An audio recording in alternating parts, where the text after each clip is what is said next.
Originating in Japan, ninjas supposedly began to exist during the late 16th century. Known to be highly skilled warriors with various attributes contributing to their health and strength, their traits were sought after by others. However, the existence of ninjas are questionable, and both the founders and status of them are unknown. Today I will talk about what ninjas represented and what caused their culture to spread immensely. To begin, handbooks presenting one of the first representations of ninjas were given out to people. It showed the techniques and the technology the ninja favored to use. Well known, they dressed in all black and covered their face to conceal their identity. In addition, they were experts in the ninjutsu martial arts and were adept in the deception of the mind, making it quite the difficult task to try and learn their techniques. However, the physical requirements behind the ninja weren't the only difficult demand. The mental requirements were also strenuous. In fact, they were seen as the opposite of a loyal samurai whose duty was to fight honorably and unconcealed.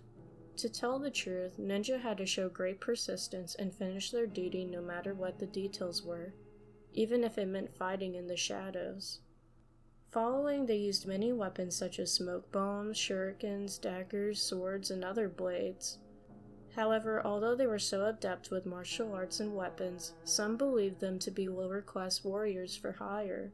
Really, according to Calais and Pansky, in feudal Japan, ninjas were a lower class of warriors often recruited by samurai and governments to act as spies. Some of the ninja leaders, or jonin, were disgraced samurai that had lost in a battle or had been renounced by their daimyo but fled rather than committing ritual suicide. Further, most ninjas were not of nobility and were originally farmers or villagers that had to learn how to defend themselves to survive. In addition, they made for great spies for several reasons. First of all, naturally good at being stealthy, they were able to slip poison into food and drinks to commit assassinations. Not only that, but women ninja, otherwise known as kunoichi, were proficient in disguising themselves as harmless dancers or servants. Naturally, these characteristics also led to them being called upon to do several concealed attacks by feudal lords. For example, they were hired to gather information from enemies. Thus, they simply infiltrated the enemy base and stole parchments of information or manipulated others into relaying that information unknowingly to them. Besides those roles, though, they were also hired to sabotage an enemy's food and weapons and commit nighttime attacks against them. Fortunately, all tasks that ninja were capable of fulfilling, even so, ninjas allegedly faded away after the government restored social order among the population. Nevertheless, though, conspiracies say they stuck around even after the restoration of the Edo period.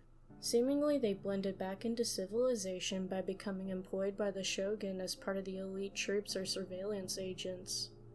Other conspiracies say they passed down their traditions in secret documents such as the Tiger Scrolls, successfully keeping the culture alive.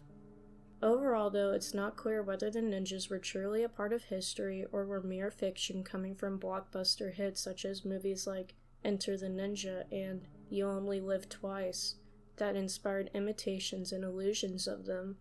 Personally, I think it's realistic to think that ninjas were truly active at some point, but I don't believe the theories that they were once trained by mystical creatures.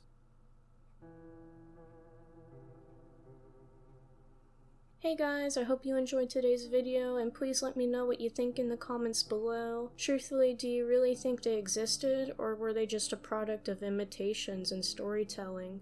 Nevertheless though, thank you for listening, and hit the subscribe button and post notification button so you won't miss my next upload.